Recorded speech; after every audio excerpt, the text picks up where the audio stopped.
네, 북한이 연일 미사일 도발을 감행하고 있는 가운데 평안북도 철산군 동창리 서해 위성 발사장의 이동식 건물의 지붕과 외벽 상당 부분이 해체된 정황이 포착됐습니다. 오늘 조한범 통일연구원 선임 연구위원과 함께 관련 내용들 짚어보도록 하겠습니다.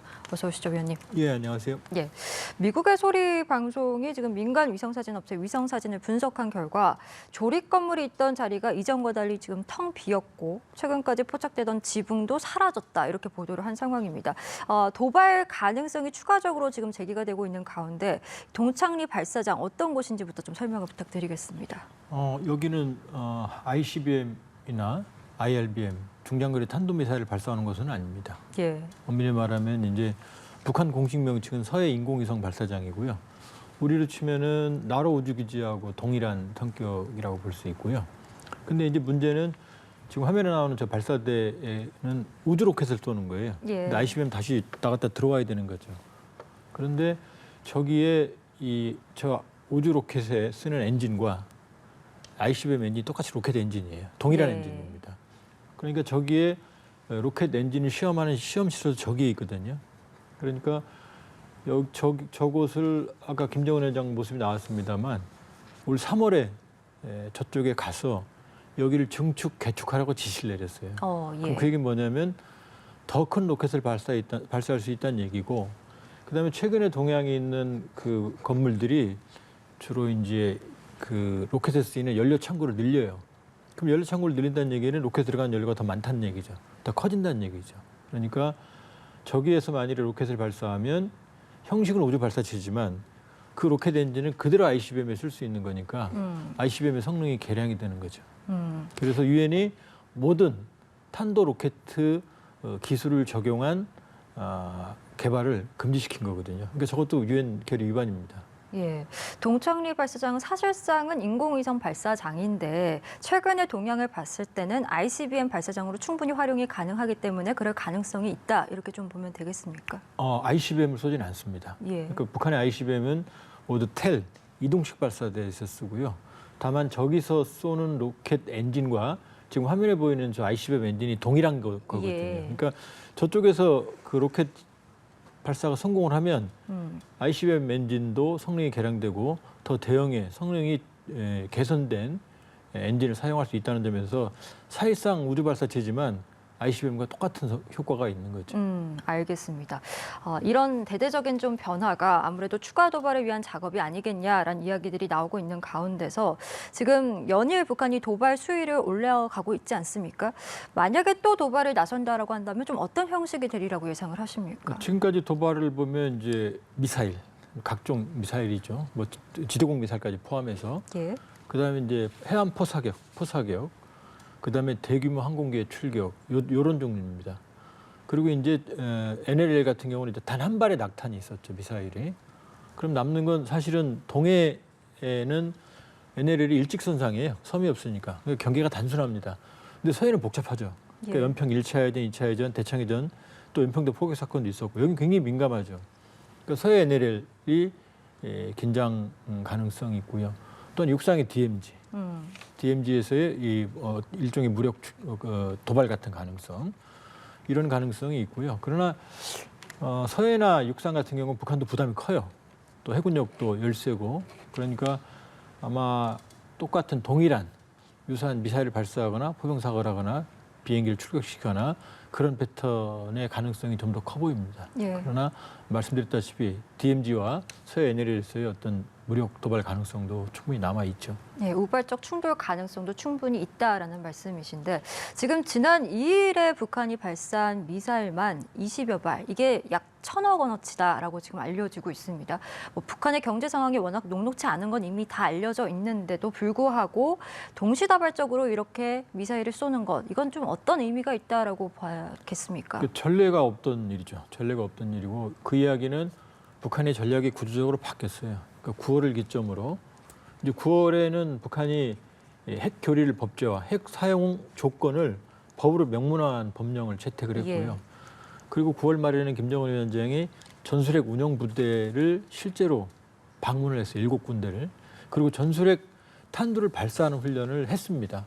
그 얘기는 전술핵을 실전에 배치했다는 걸 의미하거든요. 이걸 기점으로 북한의 이제 도발이 과거는 완전히 달라졌어요. 과거는 한미가 전략자산을 전개했거나 예. 고강도 훈련을 하면 북한이 조심했습니다. 훨씬 전력이 열세니까. 그런데 지금은 한미의 군사적 대응에 대해서 모든 행동에 대해서 맞대응을 하고 있거든요. 그리고 강도도 높여가고 있거든요. 그러니까 본인들이 실전에 배치한 핵에 대한 자신감, 이 핵을 지렛대로 대남, 대미 이 군사적 대치에서 우위를 점하겠다라는 전략으로 바뀐 것 같고요. 그러니까 한미가 군사적으로 동향을 보이면 반드시 북한은 보일 거예요. 그러니까 한미가 움직임을 보이는데 북한이 조용하는 일은 앞으로는 기대하기 어려워요. 그리고 이걸 통해서 자기들에게 유리한 한반도 정세를 만들어 가겠다 이런 판단에 기인한 것으로 보이기 때문에 이건 일회성은 안 끝나고 향후에도 지루하게 반복될 가능성이 있어요. 그렇군요.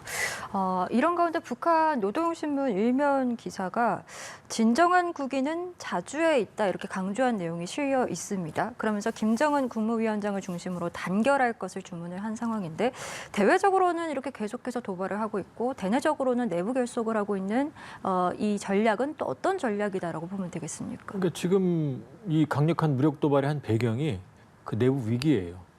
특히 이제 김정은 집권 11년 넘어가는데 지금 김정은 집권 이후 가장 최악의 경제 상태고요. 예.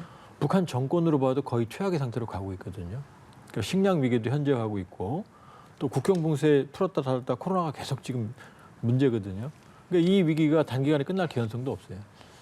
그러니까 식량 사정은 아마 90년대에 고난행군처럼 대규모 아사가 발생할 우려까지 있는 상황이거든요. 그러니까 내부 민심도 많이 이반돼 있고 그다음에 이 반사회주의, 비사회주의, 이 사상 투쟁도 강하게 전개가 되고 있어요. 지금 이런 도발에 대해서 북한 내부에는 지금 보도를 안 하고 있어요. 왜냐? 지금 뭐 밥도 못 먹는 굶고 있는 상황에 저렇게 군사적 대치하고 미사일을 쏜다고 그러면 반감이 생기거든요. 그러니까 김정은 체제 지금 공고해진 것 같지만 그러나 더 중요한 권력 기반인 경제, 민심 이쪽이 지금 악화되고 있기 때문에 그 부분 체제 결속을 도모하는 그러니까 대외적인 도발과 함께 내부적으로는 체제 결속이 끊임없이 거의 매일같이 노동신문이 강조하는 그런 양면성이 있는 상황입니다. 네, 사실상 내부 위기로 인한 것이다 이런 말씀이시고 지금 북한이 가장 민감하게 반응하는 부분이 아무래도 한미연합공중훈련 비질런트 스톰 아니겠습니까? 그렇기 때문에 우리가 북한의 연이은 도발에 대응해서 하루 더 연장을 했고 이제 오늘 그것이 마무리가 되는데 이번 훈련의 대미에 죽음의 벽조라고 불리는 미 전략폭격기죠. B-1B 랜서를 참여시키기로 했습니다. 그 의미가 무엇인지도 궁금하고 이것이 북한에게 주는 메시지 충분한 압박이 되리라고 보시는지도 좀 궁금합니다. 그러니까 전략 폭격기라고 말하는 전략자가 들어가면 전쟁의 판도를 바꿀 수 있는 무기라는 얘기예요. 그러니까 전술 폭격은 단순한 그 전투에만 활용이 되는 거거든요. 근데 전략 폭격기라는 얘기는 전쟁의 판도 자체를 바꾼다는 얘기예요. 그러니까 원래 핵을 실어 나릅니다. 예. 근데 이제 미국은 3대 전략 폭격기가 있는데요. 지금 나오고 있는 게 저게 B-1B 랜서고요. 예. 그다음에 B-2 스피릿 이건 스텔스입니다. 그다음에 오래됐지만 B-52. 그런데 이제 이 B-2 스피릿은 스텔스기긴 하지만 스텔스기 때문에 폭장량이 작아요. 20톤입니다. B-52는 핵미사일을 실어요. 핵탄두를 실어요. 예. 그런데 구형이고 느려요. 탑재량도 30톤이고. 근데 B-1B 랜서는 전에는 이제 핵무기를 탑재했었는데 이 미소관 협정에 의해서 전략무기 감축 협정에 의해서 핵무장을 제거하기로 결정을 했어요. 그러나 저 비행기는 60톤을 실어요. 예. 가장 많은 폭장량인데다가 초음속 폭격기이기 때문에 괌에서 평양까지 가는데 2시간이면 갑니다. 그러니까 60톤 정도면은 우리가 100톤 정도면 저위력 핵무기라고 말하거든요. 그러니까 저 비행기가 한 서너 대만 뜨면 사실상 북한 지휘부 평양 주석궁을 보면서 대부분이 제거될 수가 있어요. 그러니까 북한이 가장 두려워하는 게 핵탄두는 실지 않지만 그보다 더 두려워하는 게 B-1B 랜서라고 볼 수 있어요. 그게 이제 한 번도 전개가 됐기 때문에 우려스럽지만 북한이 또다시 저기에 대해서 반응할 가능성이 있어요. 네, 그 반응에 대한 부분도 궁금하니까 비질런트 스톰 훈련을 빌미로 계속해서 이렇게 도발을 하고 있고 우리가 연장을 했기 때문에 또 거기에 대해서 담화를 내서 초강력 대응으로 대답할 것이다. 이미 이렇게 경고를 한 상황 아니겠습니까? 여기에 더해서 우리가 B-1B 랜서까지 이제 출격을 하기 때문에 어떤 반응을 북한이 보일 것인가 그 부분에 대한 우려가 지금 크게 나오고 있는 것 같습니다. tit-for-tat이죠. 주고받기식이거든요, 지금. 그러니까 빌런 하루 연기하니까 도발했죠. 예. 그런데 비원비 연사가 오면 원래 안 오기로 했던 거거든요. 이제 여기에 대응해서 비원비 연사가 오는 거거든요. 그럼 북한이 또 대응을 하겠죠. 그런데 북한이 무한정 대응을 할 수 없거든요. 이미 어제 쏜 거는 구형 스커드 C형으로 추정이 되거든요. 예. 왜냐하면 재원이 490km, 고도가 130, 그다음에 이제 속도가 마하 6이었거든요. 이러면 여기에 맞는 미사일은 스커드 C형이에요. 근데 그건 이미 구형이고 이미 도태될 창고에 보관돼 있던 거거든요. 예. 그걸 쏜 거거든요. 그러니까 북한도 뭐 무모하게 무제한적인 소모전을 벌이는 것 같지만 뭐 체력이 딸리거든요. 그렇게 보면 북한도 무제한 대응을 하기는 어렵고 다만 이제 비원비 랜서가 항공기이기 때문에 지대공 예. 미사일이나 아니면 유사한 미사일 동해로 발사나 아니면 포병 사격이나 아니면은 나름대로 항공기를 띄우거나 그런 대응이 이제 가능한 선택지라고 볼 수가 있어요. 예, 비질런트 훈련 이제 기간 내에 계속해서 이렇게 도발을 보이고 있는데 오늘로 이제 마무리가 되지 않습니까? 마무리가 된 이후, 그러니까 오늘 이후에는 좀 북한의 도발이 잠잠해질 수 있다라고 관측을 해도 되겠습니까? 아니면 북한도 이제 예, 피로감이 있겠죠. 그러니까 끝나도 지금 그러니까 한미가 군사 행동을 하는데 여기서 끝나질 않아요. 그럼 북한이 한 대 더 치고 끝날 거예요. 예. 그러니까 끝나도 뭐 내일 정도에 한 번 더 미사일을 발사한다든지 아니면 오늘 대응을 하는 거로 끝날 가능성이 있고요. 당분간은. 예, 그리고 이제 7일부터 태극 훈련이 이제 시작이 되지만 이건 지휘서 훈련이에요. 그러니까 실기동 병력은 안 움직여요. 그러니까 북한 여기에 대해서 뭐 그렇게 자극적인 반응을 보일 이유가 없거든요. 그러니까 고강도의 군사적 대치 국면 이후에 이런 집중적인 군사적 대치는 당분간 소강성 들어갈 가능성이 좀 있어 보이고요. 그러나 ICBM이나 여러 가지 전략적 도발 가능성 이런 가능성 ICBM 특히 기술적 문제가 많거든요. 예. 계속 개발해야 되거든요. 그러니까 그러한 가능성은 남아 있다. 그러나 이렇게 고강도의 티포테 조그박식으로 계속 가기는 북한도 지금 상당히 피로감에 쌓여 있을 가능성이 높습니다. 예, 뭐 미사일을 발사할 가능성은 있지만 고강도 군사적 대치는 소강 상태에 좀 접어들 것이다 이런 분석이십니다. 예, 그런 가능성이 좀 더 높아 보입니다. 예, 알겠습니다. 북한의 이런 대응에 대해서 이제 논의를 하기 위해서 유엔 안보리 회의가 열렸는데 좀 예상했던 것처럼 성과 없이 종료가 됐습니다. 역시나 미국과 또 중국, 러시아의 어떤 공방만 또다시 반복됐다라는 해석들이 나오고 있는 가운데 이제 북한에 대한 제재가 사실상 쉽지 않다라는 관측들이 많습니다. 역시 그렇게 좀 보시는지요? 이제 제재 만능론이라고 그러죠. 근데 북한에 더 이상 제재할 게 사실상 남아 있잖아요. 거의 할 수 있는 제재는 다 있고요. 남아 있는 건 해상 봉쇄거든요. 그건 전쟁입니다, 사실. 그건 선택할 수가 없죠. 일단은 북한에게 할 수 있는 제재는 대부분 다 했어요. 여기는 이제 중국과 러시아도 동참을 했죠. 예. 그리고 지금 유엔 안보리는 사실상 이제 불행하지만 식물인간 상태예요. 왜냐하면 우크라이나 전쟁으로 러시아와 미국이 대립하고 있고 또 양안 관계, 인도태평양 전략과 중국의 신형 대국권 전략이 충돌하기 때문에 중국도 도와주지 않을 거예요. 예. 그러니까 앞으로 어떠한 대북 제재도 결의안도 유엔 안보리에서 심지어 핵실험을 해도 새로운 대북 제재 결의안이 나오기는 어려운 상황입니다. 그러니까 제재는 이제 더 이상 그러니까 이 제재는 유지해야죠. 유용하죠. 예. 그러나 제재가 만능은 아니다. 그리고 또 하나는 모든 독재 국가, 러시아도 사실은 우크라이나 전쟁 이전에 크림반도 병합으로 제재를 받고 있었어요. 예. 근데 푸틴 대통령이 더 기가 살아서 우크라이나 침공했거든요. 그러니까 모든 독재자나 불량 국가는 국제 제재에 굴하지 않습니다. 국민들이 아무리 고통을 받더라도 이라크 같은 경우도 고통을 국민들이 받고 후세인을 마지막까지 호의호식하다 전쟁으로 제거됐거든요. 예. 그러니까 제재는 유지하고 제재가 유용하지만 제재로 문제가 해결된다. 제재로 뭐 북한이 비핵화 나온다. 고통스럽지만 그게 유일한 해법은 아니에요. 그러니까 제재는 유용하게 활용을 하되 다양한 방식의 해법을 모색해야 되는 거죠. 예. 이제 북한에게 남은 어떤 카드랄까요? 도발 방식 중 하나가 이제 7차 핵실험이다. 이런 이야기들이 나오고 있습니다. 미 국방부는 지금 이 7차 핵실험이 만약에 일어난다면 우리는 필요시 빠르게 대응할 수 있을 것이다. 이렇게 또 강조를 하기도 했는데 이 미국의 이 메시지는 어떤 의미라고 좀 보시는지요? 지금 불행하게도 이제 남한을 공격할 수 있는 전술핵은 실제 배치됐어요.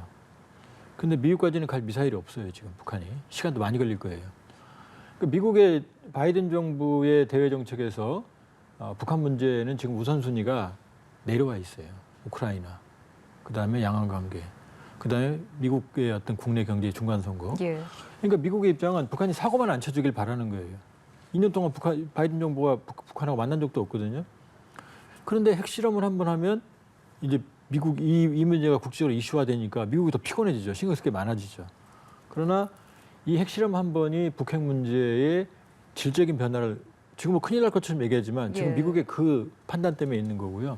이미 6번 핵실험으로 큰일은 나 있는 상태예요.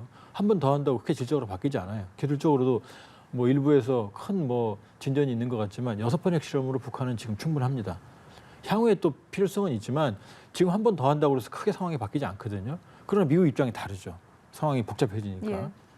근데 북한은 이미 3월부터 핵실험 동향으로 미국을 압박하는 효과를 보고 있어요. 그 카드를 써버리면은 북한으로서는 더 이상 쓸 카드가 없는 거죠. 그러니까 그렇게 쉽게 쓰진 않을 거고요. 그러니까 미국은 계속 누르고 있는 거죠. 북한이 핵실험한다는 얘기를 제일 많이 하는 게 지금 미국이에요. 계속 미국발이에요. 미국발 나오는 얘기거든요. 예. 상황을 지금 억제하고 있는 거 미국의 전략적 이해 때문에 그렇기 때문에 여러 가지 강력한 뭐 초강경 대응 이런 얘기가 나오고 있지만 그러나 이제 북한이 핵실험을 하면 뭐 한미 확장 억제나 전략무기 뭐 배치나 이런 가능성은 있지만 그렇다고 해서 미국이 지금 북한의 핵실험을 구조적으로 억제할 수 있는 또 다른 특별한 대안이 있는 건 아닙니다. 알겠습니다. 저희 오늘 말씀은 여기까지 듣도록 하겠습니다. 자, 지금까지 조한범 통일연구원 선임연구위원과 함께 관련 내용들 이야기 나눠봤습니다. 오늘 말씀 고맙습니다.